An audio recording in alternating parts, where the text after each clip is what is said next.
السلام علیکم۔ Wisdom diaries میں آپ کا استقبال ہے۔ آج کل آپ جو کچھ گفتگو سن رہے ہیں بعنوان کیا خدا موجود ہے؟ Does God exist? سامعین، اس طرح کے سوالات آج ہر طرف سنائی دے رہے ہیں۔ یہ اللہ تعالیٰ پر ایمان کسی بحث کا عنوان نہیں، بلکہ کائنات کی سب سے بڑی اور سب سے واضح حقیقت ہے۔ آج کے دور میں کچھ سوالات بار بار دہرائے جا رہے ہیں۔ یہ سوالات نئے نہیں، لیکن اب اس کو پیش کرنے کا انداز نیا ہے۔ سوشل میڈیا اور میڈیا پلیٹ فارمز پر خدا کے وجود پر بات اس طرح کی جاتی ہے جیسے کوئی غیر ثابت شدہ نظریہ ہو، جس پر انسان چاہے تو یقین کرے اور چاہے تو انکار کر دے۔ اسلام اس نقطہ نظر کو قبول نہیں کرتا۔ اسلام کے نزدیک اللہ پر ایمان کسی فلسفیانہ بحث کا نتیجہ نہیں، بلکہ کائنات کی سب سے بڑی اور واضح حقیقت ہے۔ یہ حقیقت دلیل کی محتاج نہیں، بلکہ دل، عقل اور فطرت تینوں اس کی گواہی دیتے ہیں۔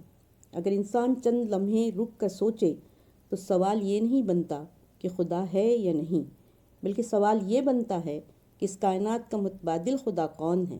یہ نظم، یہ ترتیب، یہ قوانین، یہ توازن، یہ موت اور زندگی کا نظام، یہ سب کسی اتفاق کا نتیجہ نہیں ہو سکتے۔ اسلام انسان کو یہ نہیں کہتا کہ آنکھیں بند کر کے مان لو، بلکہ یہ کہتا ہے دیکھو، سمجھو، غور کرو۔ قرآن بار بار کہتا ہے کیا تم غور نہیں کرتے؟ کیا تم دیکھتے نہیں؟ کیا تم عقل سے کام نہیں لیتے؟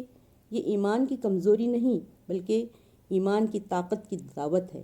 مسئلہ وہاں پیدا ہوتا ہے جہاں خدا کو انسانی عدالت کٹہرے میں کھڑا کر دیا جاتا ہے، جہاں یہ طے کیا جانے لگتا ہے کہ اگر دنیا میں دکھ ہے تو خدا نہیں ہو سکتا، اگر ناانصافی ہے تو ایمان بے معنی ہے۔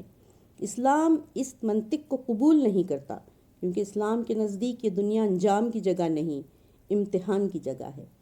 یہاں سوال یہ نہیں کہ دکھ کیوں ہے، بلکہ سوال یہ ہے کہ دکھ میں انسان کیا بن کر نکلتا ہے۔ اگر ہر چیز مکمل انصاف کے ساتھ یہی ہو جاتی تو نہ انصاف کی ضرورت تھی، نہ حساب کی ضرورت تھی، نہ آخرت کی، نہ جنت کی، نہ جہنم کی۔ اللہ پر ایمان انسان کو حقیقت سے بھگاتا نہیں، بلکہ حقیقت کو معنی دیتا ہے، درد کو مقصد، صبر کو قدر اور زندگی کو سمت دیتا ہے۔ اسلام انسان کو یہ نہیں سکھاتا کہ وہ ہر بات کا جواب جانتا ہو، بلکہ یہ سکھاتا ہے کہ وہ یہ جان لے کہ جو کچھ نہیں جانتا وہ بھی کسی کے علم کے تحت ہے۔ یہی اصلی ایمان ہے۔ ایمان کا مطلب یہ نہیں کہ سوال ذہن میں آئے ہی نہیں، بلکہ ایمان یہ ہے کہ سوال آنے کے باوجود اللہ پر اعتماد باقی رہے۔ کائنات میں انسان کی حیثیت ناظر کی ہے، خالق کی نہیں۔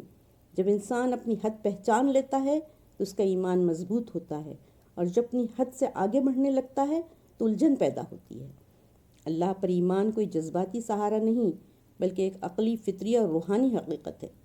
ناظرین، انکار وقتی طور پر نہیں، انسان کو خود مختار محسوس کرا سکتا ہے، لیکن آخرکار وہ انسان کو تنہا چھوڑ دیتا ہے۔ ایمان انسان کو یقین دیتا ہے کہ وہ اس کائنات میں بے مقصد نہیں، بے دیکھے نہیں اور بے حساب نہیں۔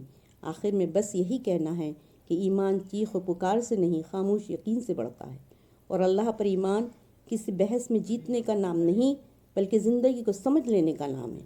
اللہ کو ثابت کرنے کے لیے نہیں، پہچاننے کی ضرورت ہوتی ہے، اور جب پہچان ہو جائے تو سوال خود خاموش ہو جاتے ہیں۔ اگر میری یہ گفتگو آپ کے دل میں سکون و وضاحت لائی ہو تو مجھے اجازت دیجیے، چینل کو سبسکرائب کیجیے اور ویڈیو کو شیئر کرنا نہ بھولیں۔ السلام علیکم۔